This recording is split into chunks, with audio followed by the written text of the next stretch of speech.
This is true, but I'm just talking about you. I only care about you. Believe me, I only care about you. was short about $30. So how much did you give her? I gave her my portion, my $180 for November, and I gave her $50 additional dollars for my portion of the electricity. Did he give you any money in November at all? No. And what was his share of the rent in November? 180. So he owes you 180 and 80. Yes. Great. So he owes you 260, and he owes you $2,110. That's for the computer and fixing the holes and the door. On the software he took, it totaled $1,000. It is not small programs. They're video editing and music making software. So I don't even know how to use that, Your Honor. I don't even know what she's talking about. And she did call me that it was missing. And we actually looked for it before all this happened in our house and still had not found it. So she assumed he owes you $2,110 and he owes you $260. Thank you very much. That's all. Parties are excused. You may step out. Miss Booth was a partier, and there were many, many, many different people in that house. He considered 2 or more people a party. It was a lot of partying. I hadn't even touched alcohol before I'd met Miss Booth. Us having a couple drinks is not a party. Don't live with roommates. It's a lose-lose situation. Problem solved. And now the next case. All parties in the matter of Rue versus Perez. Step forward. Denise Rue is suing the parents of her son's friend, Maria and Jose Perez, for the cost to fix her car after their 14-year-old son crashed the vehicle into a friend's house. Go with it. Miss Rue, this is your son. He's 17. Correct. He has a driver's license. Correct. He asked to borrow your car to go out for an evening. Where did you tell your mother you were going? I was going to go bowling. What? Bowling. Bowling. So your mother said, sure, take the car and go bowling. But you never intended to go bowling, is that right? So you, A, lied to your mother. Yes. And where did you go? To my friend's house to drink. Friend whose name is? Jordan. And how old is Jordan? 15. And why were you going to Jordan's house to drink? Because his parents were home. I think that they should probably have kennels for teenagers to put them in when you're going away for a weekend and they're too old for a babysitter and too young to be left alone. You know, you just board them in a kennel. What do you think about that, Miss Rue? It would have been good that night, for Well, sure. I think it would be great a lot, except we'd lose a lot of cases here.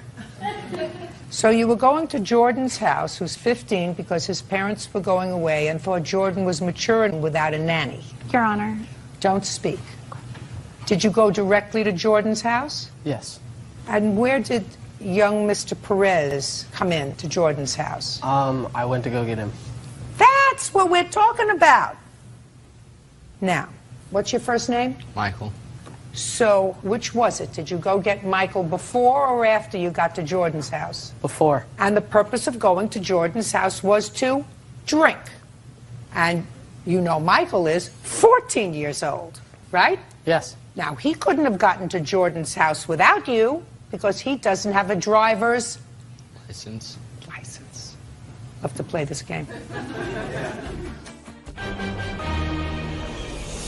Real cases, real people. Judge Judy. Denise Rue says 14-year-old Michael Perez drove her car drunk and crashed it into a friend's house. Now, did you pick up anyone else on the way to Jordan's house? Yes. Who else did you pick up on the way to Jordan's house? My other friend. Other friend whose name is? Dakota. And how old is Dakota? 14. Don't you have any friends your own age? Yes, I do. Did you pick up any of your friends your own age when you were going over to Jordan's house? No. Just 14-year-olds? And 15. You picked up Michael, who was 14, and Dakota, who was 14. You were going to Jordan's, who was 15. Who else did you pick up? My friend Austin.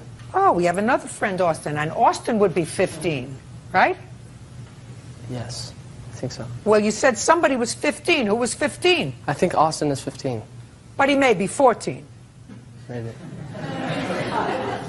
How many people were at Jordan's house drinking?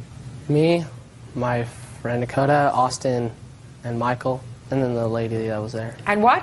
And then the sister that was there, Jordan's sister, Krista. So Jordan, his sister, and all the rest of the teenagers you brought. Is that right? Yeah, that was the whole party. Jordan wasn't there. Jordan wasn't there? No. Where was Jordan? He was in Boise. How old is his sister?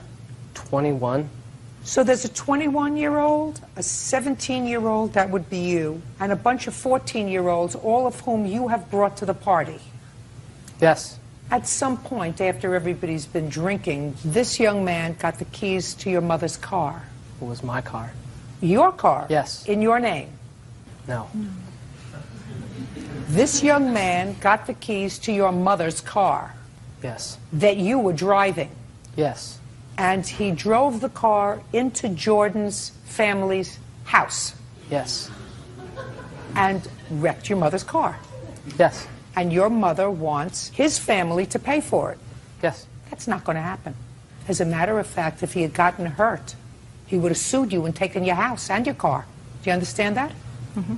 Under what theory, after what I've just heard, that would suggest that these two people who knew nothing about this and who didn't turn over the car to their child, under what theory can you come up with that they're responsible for your car damage? He chose to drink that night, and he was begging Tyler for those keys. Tyler said he could move it to the front, and he was evidently going quite fast, almost hit Tyler. Oh, And I just felt, you know, we're taking care of the house. I mean, I'm willing you're going to to take care of resp- everything. Well, It was your car that caused the damage. it was. And your son who lied to you. And your son who picked up a bunch of 14-year-olds who had no driver's license, who couldn't have gotten to this party without him. It's your responsibility. You exercised poor judgment in giving him the keys to the car. You didn't grill him hard enough. He proceeded to cause the damage. He picked up underage minors, took them to drink in your car. These people didn't give their son a car. If he had taken their car, I would have said, you're responsible for everything. You should have made sure that the keys were locked away. And if they gave him the keys to the car to go, they would certainly be responsible. You gave him the keys. Thinking he was going bowling. That's your problem. He's your son. Your son's the liar. They all lied to their parents. Just a second. They may have lied, but their lie didn't cause the problem. But for the fact that he had your car, we wouldn't be standing here. Your Honor, I understand that, but you know, he took it upon himself to get in that car. He didn't know he didn't have a license. We can drive at 14 in Idaho. He didn't have a license, and his parents didn't give him the car. So they have no responsibility Absolutely at all. none. I don't understand. It's all his, and therefore all yours. What if he was 12? They wouldn't have been out. Why not?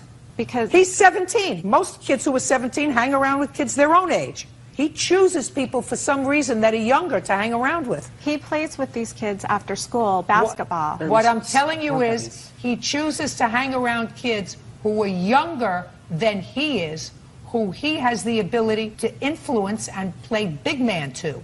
Right, except that Austin was the one that wanted to go drink. He wanted to go bowling or play basketball, but Oh, Miss Rue, you just don't get him.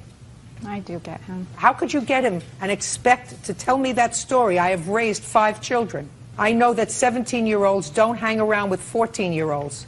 The only time they do is when the 17-year-old has a problem. I don't agree with that. Well, I don't care what you agree with. Something doesn't click right when a 17-year-old